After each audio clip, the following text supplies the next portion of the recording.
I'm author Mark Muncy, And I'm author Erika Lance. and this is Eerie Travels.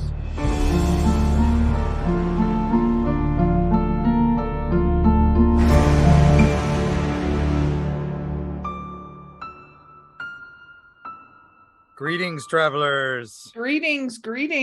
We're gonna go dark, right? Yeah, I I think guess I think we need to get it out of the way right off the bat here. okay, so before we start this, and well, Mark, how are you doing? Let's start there before we go super dark, I guess, right?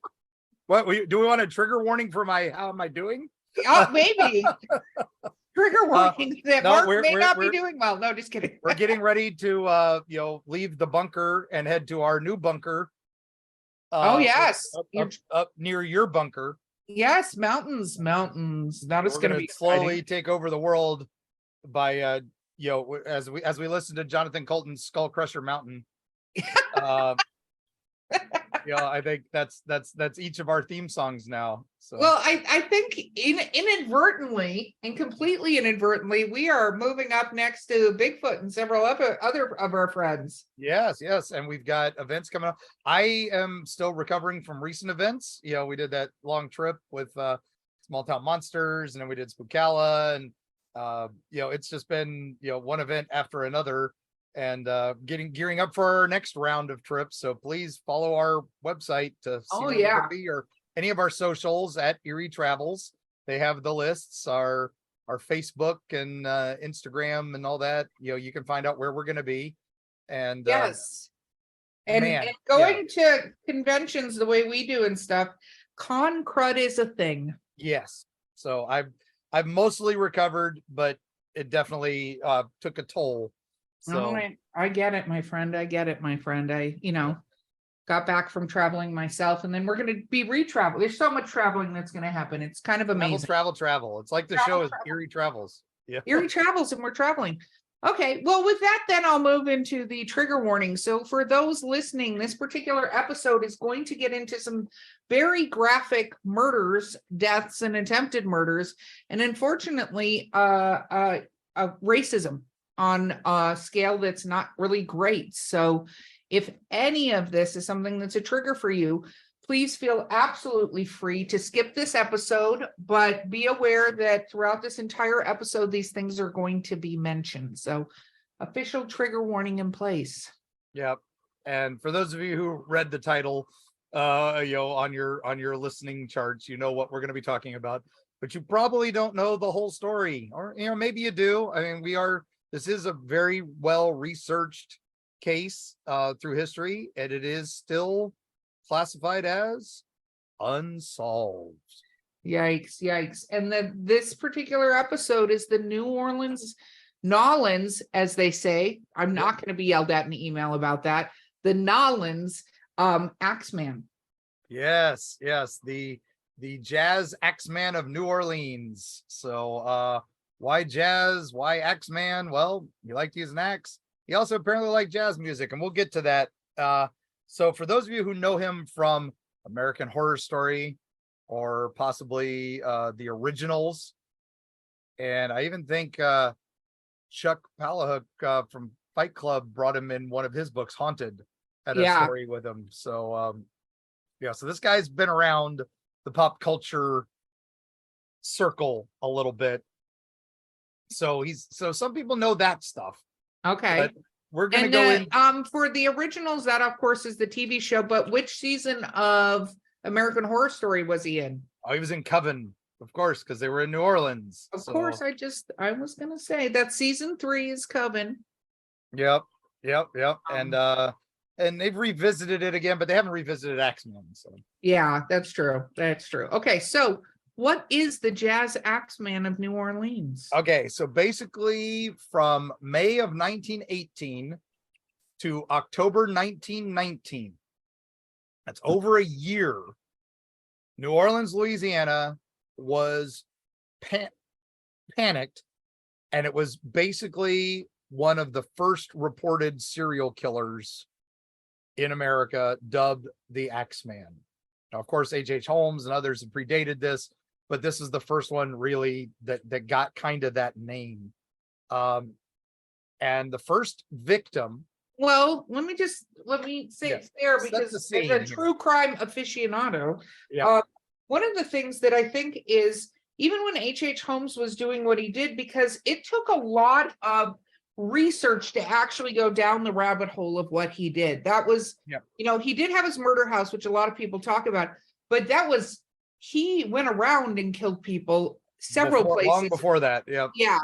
And I don't think, you had Drac the Ripper, you had, the Ripper of Yorkshire, you had some of these people that had done things like that, but I think it was the coin serial killer didn't come up until more these times. Like the actual terms of serial killer and stuff like that was not talked about these ways. They're just maniacs or psychopaths and stuff like, not even psychopaths. So anyway, I'm just throwing that out there. Okay, continue on with your Okay. Axeman. So basically, the first victims.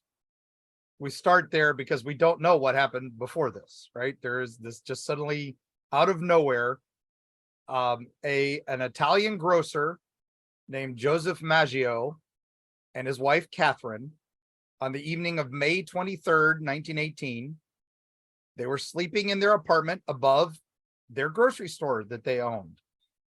And which is very common if you owned a store. Yep. Yeah. And they had their throats slit, and then their heads were bashed in with an axe. Oh, wow. Not for the faint of heart. No, not at all. Because that We're seems starting like right there. that's a little bit of overkill. So Yes. So when law enforcement arrives to investigate, they find more bloody clothes on the floor. Obviously, the murderer changed out of his clothes before leaving the scene. whoa. Now, they ruled out robbery as a motivation because money, valuables, everything was left in plain sight and not stolen. Wow. And near the couple's home was a message written in chalk on the road that said, Mrs. Joseph Maggio will sit up tonight. Just write Mrs. Tony. What? Tony, Mrs. Tony. So Okay. investigators immediately start questioning everybody, right? Yeah. No immediate suspects. But everybody's pretty much released for lack of evidence. They got nothing on this guy. And then a month passes and another couple is attacked. And this is in the early hours of June 27th, 1918. Louis Bessemer, a grocer, again, another grocery store person, and his mistress, Harriet Lowe, were living in quarters at the back of their store, not above their store, but behind their store. And Bessemer had been struck with an axe above his right temple, and Lowe had been hacked over her left ear. Though badly injured, both were still alive. And once again, people questioned, and one man was arrested, but they were all later released. Interesting. And this crime suddenly started making more national news now because of the scandal of a mistress being involved, right? Okay.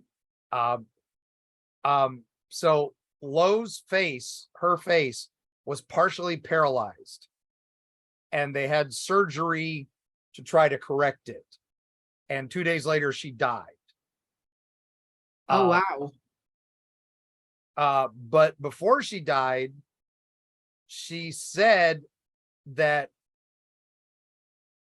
it had to be her husband who did it.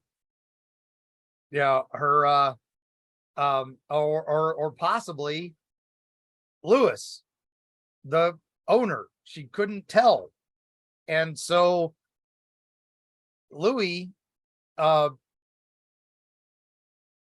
charged with murder. And he actually served 9 months in prison and before he got acquitted Well, I'm assuming he's gonna get acquitted by the fact that this Axeman killed again. Not well, yeah, because I mean, in it's one August, thing because you see that unfortunately in a lot of true crime situations where people get put in jail when there is a serial killer and then they kill again and then they kill again. And sometimes the people who were arrested are left in jail, even though the same exact murders occur. You know, yeah, like it's actually kind of scary how screwed up the justice system can be at times. yeah. So our third attack, August 5th, was made on a Mrs. Edward Schneider, who was 8 months pregnant. What? 28-year-old. She was laying in bed and she awoke to see a dark figure standing over her.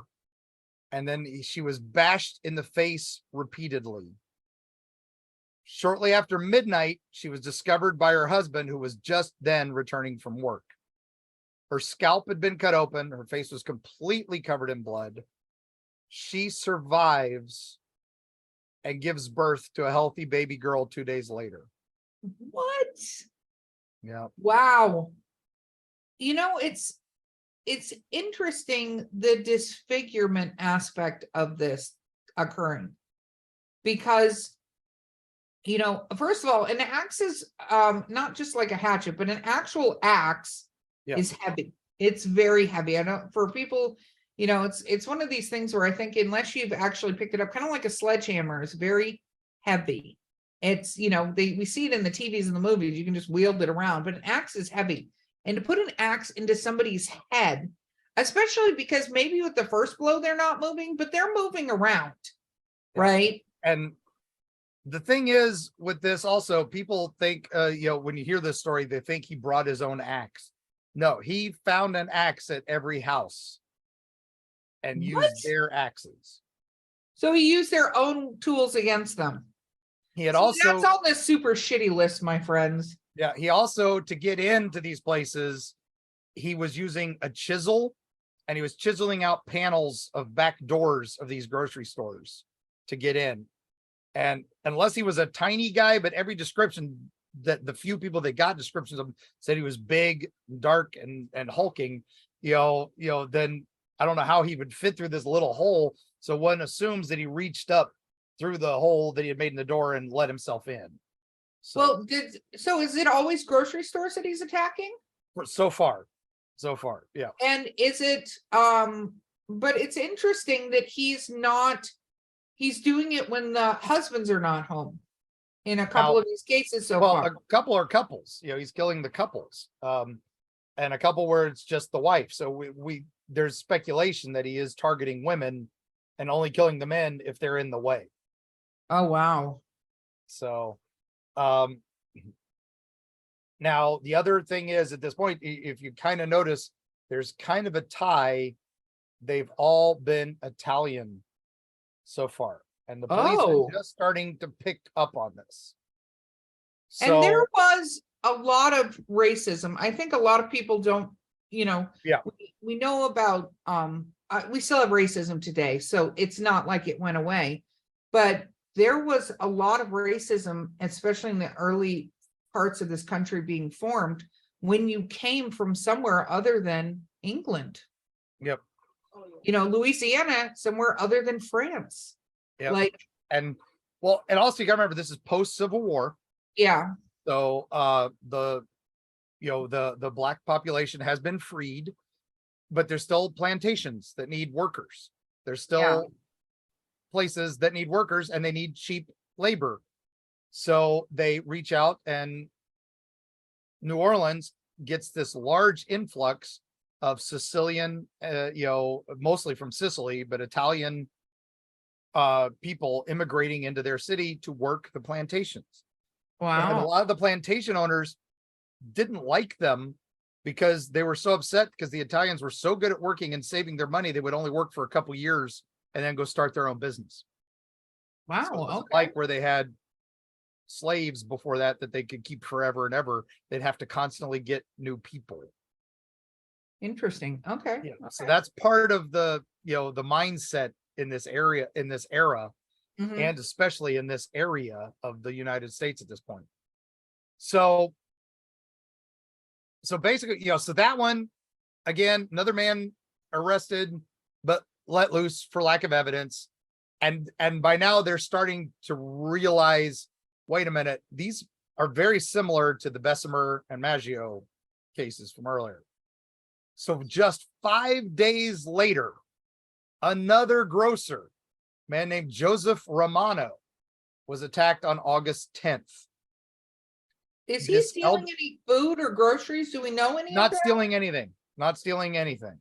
Okay, he's showing up, finding an axe on premise, which apparently there were a lot more axes back then than I even realized. Because Yeah, it was just a common household thing. I mean, you didn't have central air, you didn't have a heater, so you got to build a fire those 7 random days of winter you get in New Orleans.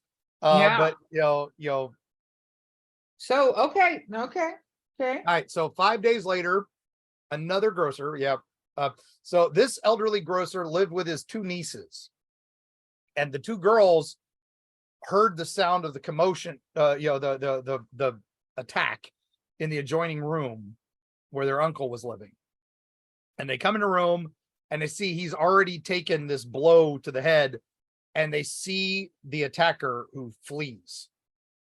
Now, though he's seriously injured, he's able to walk to the ambulance once it gets there, but he dies 2 days later due to the head trauma. Oh, Now, getting the your girls head hit is a big describe deal. the attacker. This is where we get our first description. Dark skinned, heavy set, and he wore a dark suit with a slouched hat. All right. Again, So nothing was stolen. Used the own hatchet and the own blade, that he found. these seem like hits, like not serial killer. These seem like hits, like And that's the immediate theory. The police start thinking, wait, these are all Italians. This is okay, mafia. yeah, Mafia's come to New Orleans. That's their first theory. okay, That is not. So these are hits, So the police are now inundated with reports of people saying, "Oh, I saw the Axeman hiding in our neighborhood." They find chisels in backyards. Doors and windows appear to have been tampered with. okay. And so now people are literally open carrying shotguns and taking turns over watching their families as they sleep at night. And then one report was that the Axeman pretended to be a woman and jumped over a fence in their backyard. And we're talking about panic now. The city is terrified. And then suddenly it stops. What? Just Yep. stops? Everything, months pass. Because this was, remember, this was August. Okay. So September, October, nothing. And people start calming down a little bit, right? Okay. November, December, nothing. Maybe he took a holiday. Who knows? Oh, wow. Well, the sucky January. part is during that time, everybody's going to calm down and think he's gone or whatever, Right. or that I mean, a lot of times and even to this day, even to this day, there is an assumption when things stop like that they had a medical situation or Family situation. that they're in jail. There's a lot of assumptions when that happens. I'll tell you, the Golden State Killer, I want to talk about that at some other point, changed that a little bit because he was one, and so was the Green River Killer, that got married and have children, and BTK, and took breaks during the time they were being family people. So it's a whole weird dynamic when somebody suddenly just stops, right? Yep. Okay, so Okay. So March 10th, 1919. Charles Cortamilia, I hope I pronounced that right. Another Italian grocer lived with his wife, Rosie, and their 2-year-old daughter, Mary. And they were in the town of Gretna, just across the Mississippi River from New Orleans. Okay. Then they heard screams coming from their residence in the early morning hours. The neighboring grocer, Lorlando Giordano, rushes across the street, and he finds that the 3 had been attacked. Are they alive at all, or are they dead? What had happened was Rosie had awakened to find her husband struggling with a large man wielding an axe. When her husband fell to the floor, the assailant turned on her as she held her daughter and begged for their lives. Undaunted, the killer slams the axe down on both mother and daughter. Oh, no. And when the neighbor arrived, Charles was in a pool of blood on the floor as Rosie stood in the doorway with the head wound, clutching her dead daughter. The couple was rushed to the hospital. Both were treated for skull fractures. Charles was released 2 days later, and his wife was still in the hospital. Now, when she woke up, she said it was the grocer that found her, Lorlando Giordano, and his 18-year-old son, Frank, that did it. Oh, no. Lorlando was 69 years old and in poor health. And Frank was too big to have fit through the loose panel in the back door, but they were both arrested. And now Charles, who's, survived, says it wasn't them. He's like, I don't know why she would say that. But they were tried and they were found guilty. And Frank was sentenced to hang, and his father was sentenced to life in prison. And that is so amazing to me. Yeah. And then Charles says, you know what, Rosie, I can't stand you lying like this. So he divorces her. Wow. Well, I mean, morals. I can get behind morals.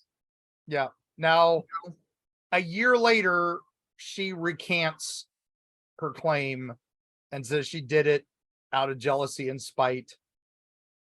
And with her claim being the only thing that tied them to the crime, they got released. Good. They shouldn't have been in jail. Are you effing kidding me at this point? That's ridiculous. Yep. They didn't do anything. So now New Orleans is in fear again and panic. And the police state that these have been committed by the same man, a bloodthirsty maniac filled with a passion for human slaughter, was the quote in the newspaper. Well, it seems pretty accurate, but they seem very targeted. I'm not going to lie. Yeah. No, and we are going to take our break before we come back with the next twist on our story. Got it. Next twist. Okay. We'll take a break. We'll be right back.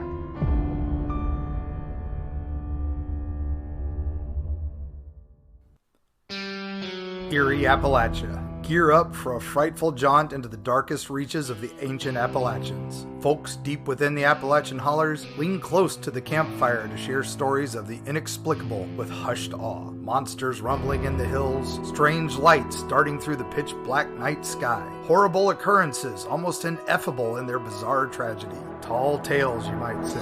Tell that to the Flatwoods monster in Braxton County, West Virginia, or the Goat Man of Louisville. Look into his humanoid eyes and let him know you don't believe. And what of those apparitions in Mammoth Cave's Corpse Rock, or the Satan spawn known as the Jersey Devil? How do you respond when confronted by these mysteries? From the metaphysical energy that swirls near Serpent Mound in Ohio to Point Pleasant's Mothman legacy, Mark Muncy and Carrie Schultz explore the dark history lurking in the shadows of Appalachia. Read by Mark Muncy, author and experts on strange folklore with appearances on shows such as Ancient Aliens, The Curse of Robert the Doll, and many, many more. Greetings, mortals and others. I'm Dick Terhune, the voice from hell. I work with haunted attractions all over the US, Canada, and Europe to increase audiences and enhance their experience with highly effective commercials, narrations, animatronic character voices, whatever your dark heart desires. Let me help you do more, scare more, profit more. Find out more at Voice from Hell on Facebook and at voicefromhell.com. This is wild. This is a ridiculously wild ride, I feel like. Oh, it's about to get better. So, Oh, wow.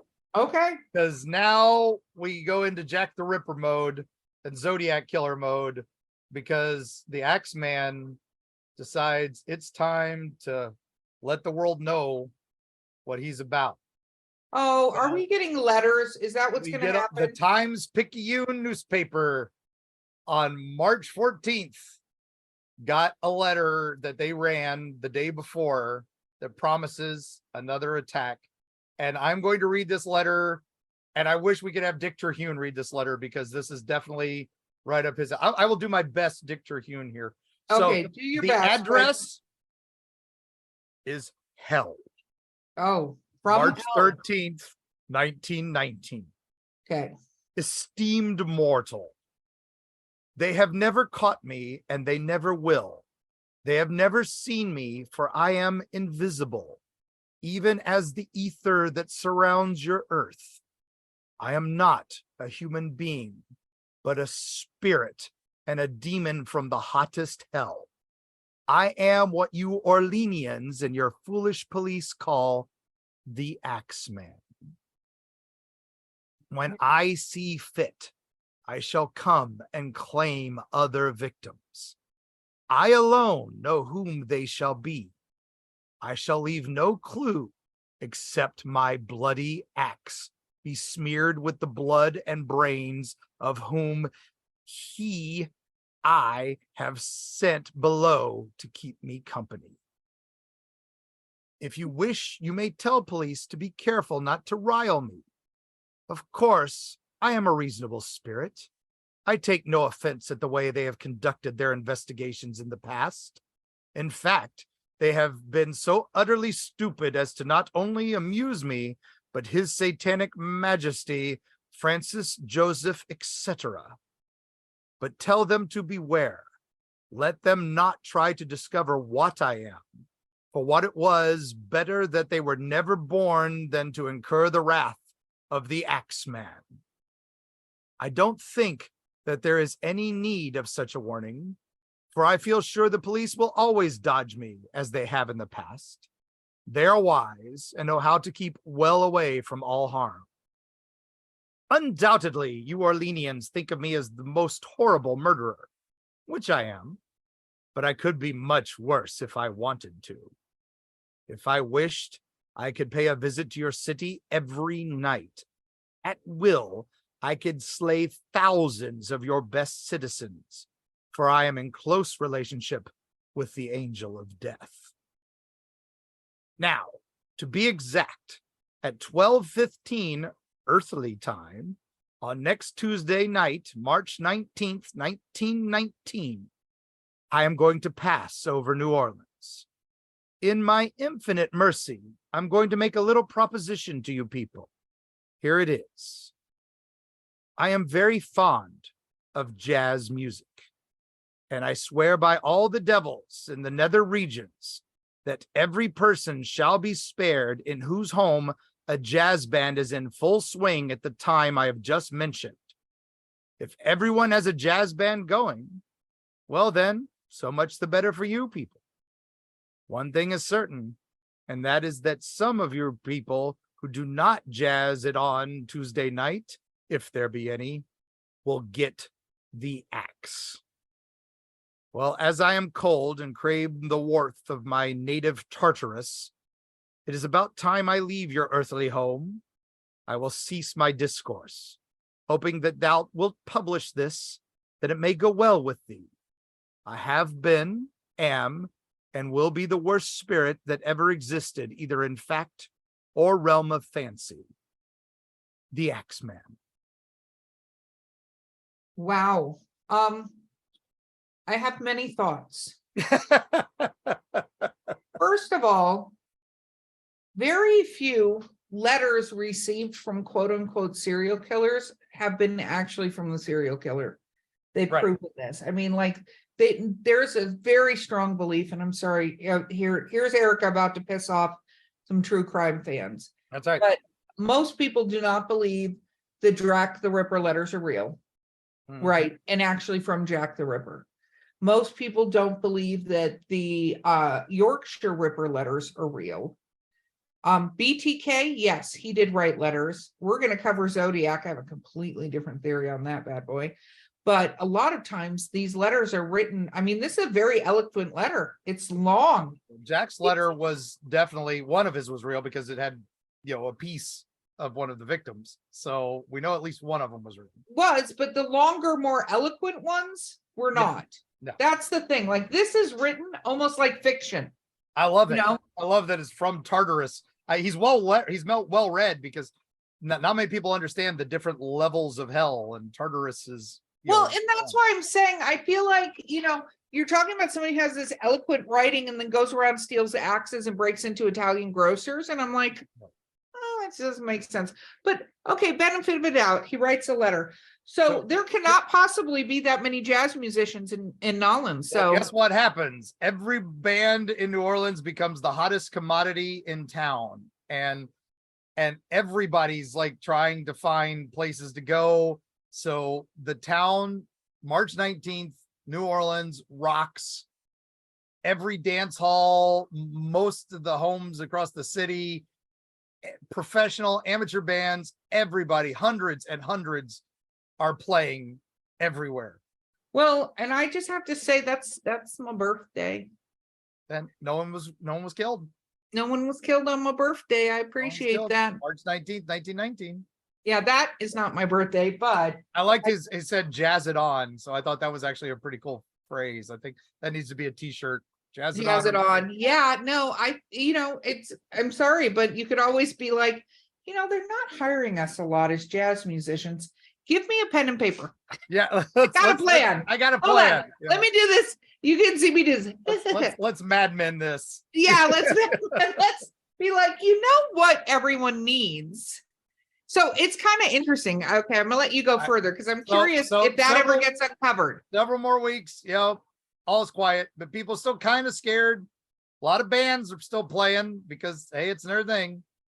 So August 10th, 1919. This is all the way since March since we've heard from this guy. Yeah. Another grocer named Steve Boca was attacked in his bedroom as he slept. Boca awoke during the night to find a dark figure looming over his bed. And he suffered a blow from an axe and he survived. And upon regaining consciousness, he ran to the home of his neighbor where he lost consciousness and collapsed. He was treated for his injuries, but was unable to remember the details of the attack. Like others, nothing was taken from his home, and the panel of the back door had been chiseled away. Doesn't take long. September 2nd, a local druggist, so someone who runs a pharmacy, William Carson, escapes the Axeman when he fires several shots at an intruder who had broken into his home. The killer left behind the broken door and the axe. Wow. Do we know if he hit him? Huh? Do we know if we don't know? Okay. We don't know. But the next day, September 3rd, a young girl named Sarah Lallman was attacked with an axe while she slept in her locked and shuttered home.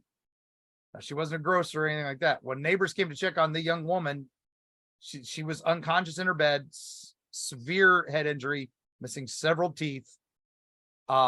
Again, she received a brain concussion, but again, she survived. And the axe was discovered in the front lawn of the building. Now, okay, so what is your thought on this one? Because when people stray, when some serial killers like the Night Stalker just killed randomly, like it was whatever homes he could get into. There's a great Netflix special on him, so I'm not even I won't do justice saying it here. But when serial killers generally have a specific target that they're targeting, right?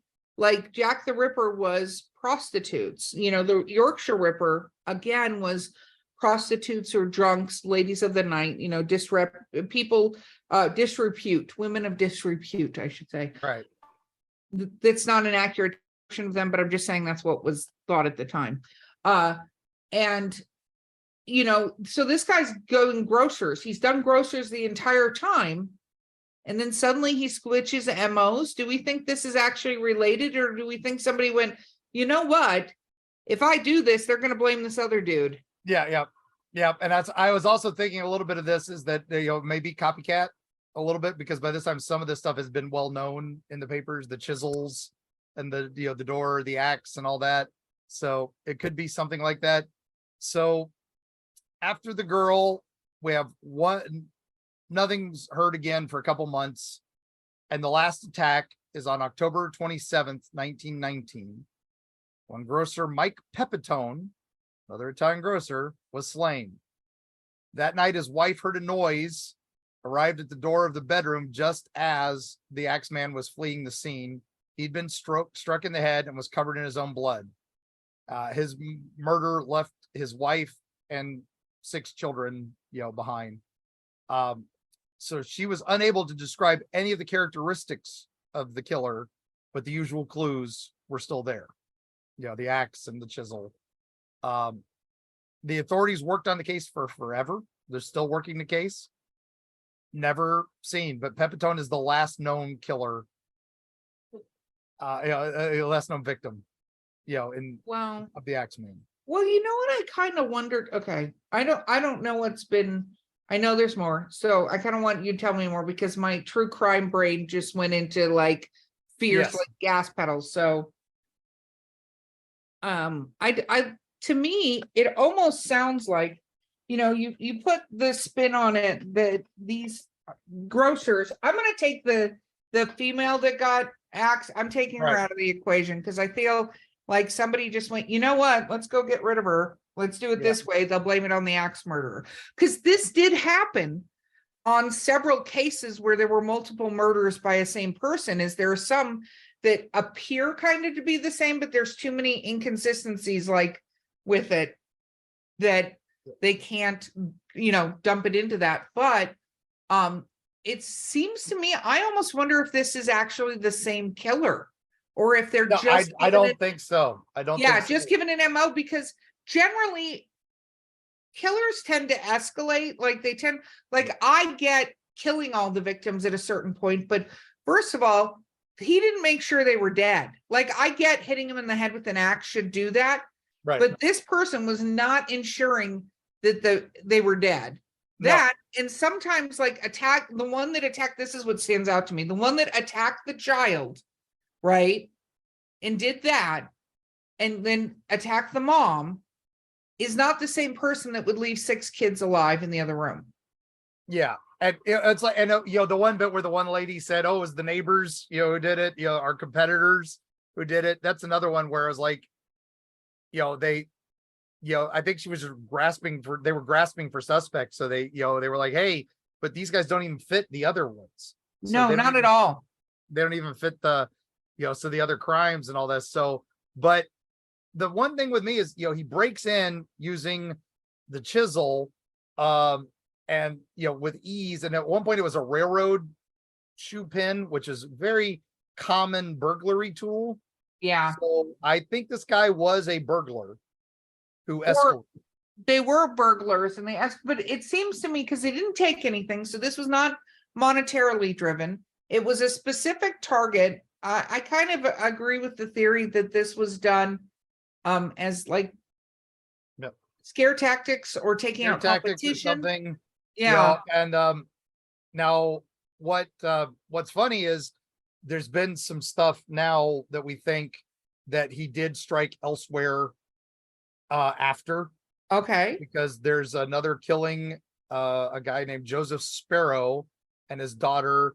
They're killed in Alexandria, Louisiana in December of 1920.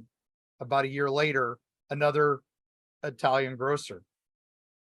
But it seems to be very much breaking into it in the middle of the night and attacking them with their own axe. And then Giovanni Orlando in January of 1921 was attacked in DeRidder, Louisiana. And then finally, Frank Scalisi is attacked in Lake Charles, Louisiana in April 1921. Okay. And again, these are the same basic modus operandi. So breaking into Italian grocery, attacking a grocer with their axe, and then disappeared. Wow. Those don't count apparently because they weren't in New Orleans. So Well, and I think a lot of law enforcement, there wasn't, I mean, Ted Bundy caused there to be CODIS and stuff like that starting in a national database. I mean, it Right. didn't still even really go into play 100% until like I think it was the 90s. Like even because there was a lot of the Golden State Killer, which they also call the original Night Stalker, and the Night Stalker in California. There was like 4 or 5 of them that were operating up and down the coast and even in other states that they didn't get all the murders linked to because, well, one, these guys didn't confess, and 2, they weren't talking to each other and wouldn't acknowledge it and wouldn't even share information. It was 10 times worse and 100 times worse in the 1900s. Yep. And then, of course, like we talked about where the mafia theory, there was also a thing called Black Hand crime. This is some of the Smithsonian, when they dug into this, they were pointing that out, was that, which is basically extortion. Don't, you hey, hate something to happen to your nice little corner grocery store that you saved up working 2 years on a plantation to open. And so they thought maybe these were people who hadn't paid, and this was, just a way to cover it up, was blaming it on the Axeman. But, and then Mafia and Black Hand kind of got combined at one point in this history, even though they were completely different styles. And the Mafia really was more of a, kind of a loose organization at this point. It wasn't really the secret crime family. But he also, one of the big leaders of the investigation, says he's like, it couldn't be a Black Hand attack because they wouldn't have left a single survivor. Yeah. And well, he was convinced it was still somebody who was like a Jekyll and Hyde, where just when the impulse gets the guy, he's got to go kill somebody. Again, because of how specific this is, either this person was wronged or their family was wronged by Italian grocers, or you know what I mean?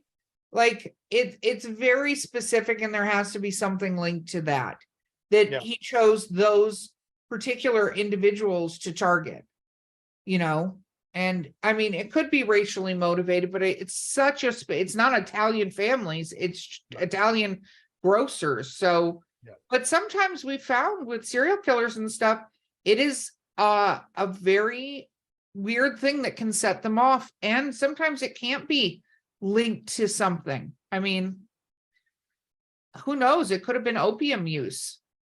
Now there are, theories on who he was. A couple people, one guy was pointed out, Joseph Mumfree was later killed in Los Angeles by victim Mike Pepitone's widow. But they can't find any records of him actually being in New Orleans at the time. But then another writer a few years later found another character named Frank Mumfree, who used the alias Joseph Mumfree, who was in the town at the time. So that's the leading prevailing theory, that it was this guy, because there's also a point where he was a person who killed way back at the beginning someone. Remember that written on the concrete? Yeah. Just, right, Mrs. Tony. This guy supposedly knew a Mrs. Tony who had died from an axe wound in another town. Oh, wow. So maybe this guy is our boy, at least for some of them, and all that. Again, nobody knows. It's all speculation, just like Jack the Ripper. Hopefully someday we figure it out. Yeah, and there's a lot. So there's a documentary about this. There's a couple, I think, but what's the one you're looking at? It's the Axeman murders. There's a documentary that kind of, links that. We'll have links and stuff like that. It's interesting for any. Smithsonian did a pretty good article on it, and that's where I used a lot for my research when I was first looking into this.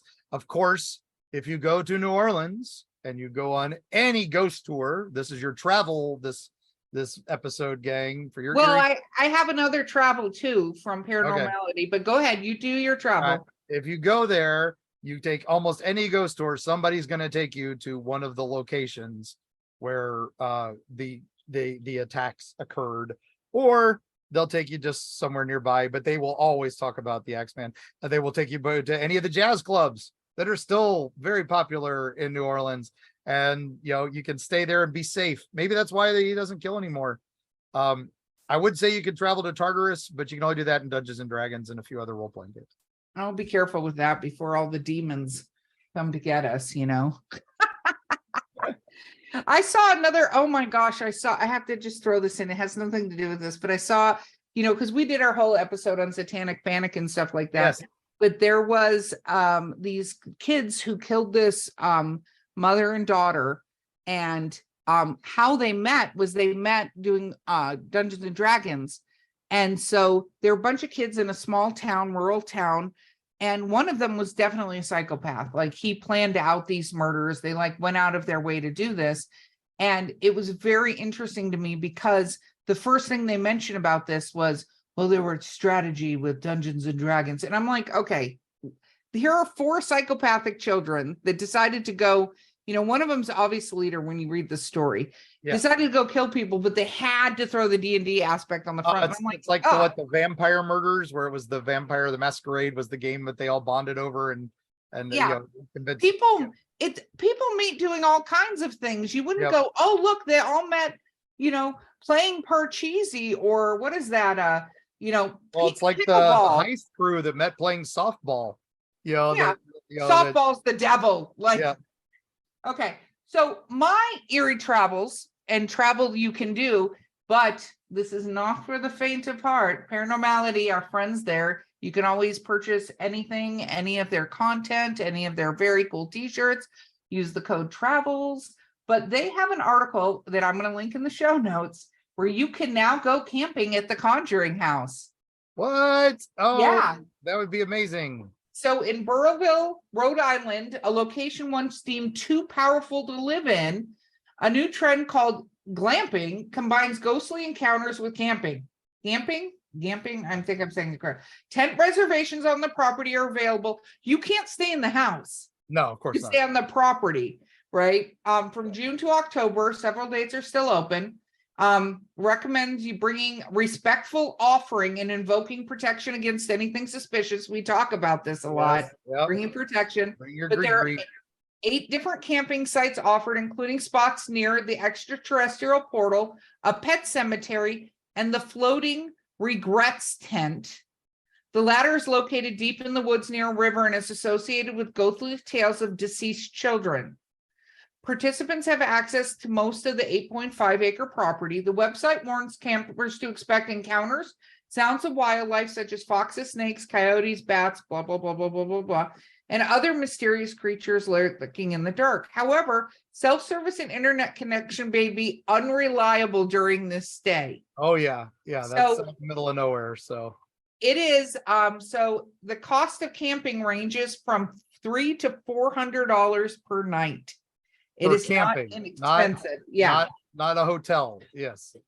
And so there, due to the house's powerful energy, the previous owner who sold it to the new owner basically made them agree in the contract that nobody was allowed to live in the house. They wouldn't sell it if they let people live in the house. Why they don't let you go hunt in the house and all that. There's a lot of stipulations on the lease and all that. So it's interesting. Yes. Yeah, and so they're going to be day tours, so you can do that if you're camping there. And you can book an overnight stay for paranormal investigations because the legend is the house is haunted by the presence of Bathsheba Sherman, the former resident from the 1800s. Yeah, she's gotten kind of a bad rap as a historical figure because, the Ghost series, of course, they've got to make her scarier than she is and all that. So, but we also think maybe that none of that's true. So we'll find out, but it's stuff we don't understand and definitely worth worth a trip. It's a beautiful place and iconic, nothing else. I mean, I would love to see if they could do that at the Amityville house, camp out in the yard of the Amityville. Oh my goodness. It's so interesting. Some of these places, and we'll be traveling to some of them. I'm not a big camper. So I don't think either one of us are big camping people, but it'll be interesting. And travelers, if you go stay there, we'd love to hear your stories of that. And if you know any stories of the New Orleans Yes. Jazz Axeman, please share it with us. Yeah, and feel free. There are I no way did a deep dive on this because that's actually going to be in a forthcoming book for me. But there are plenty, like I said, watch those documentaries and other stuff. It's a fascinating story. We just scratched the surface, really. And that may have been a poor turn of phrase there. I apologize. Oh, But that was bad. yeah, there's a lot to it. The red herrings and the other suspects that I just kind of glossed over. Some of their stories are fascinating too, why they were suspects and how they got out of it and all that. So it was before they realized these guys were, he was using their own stuff against them. So it's pretty crazy. So, but with that note, ladies and gentlemen, turn up your jazz music, cut a nice rug, and we'll see you on the other side.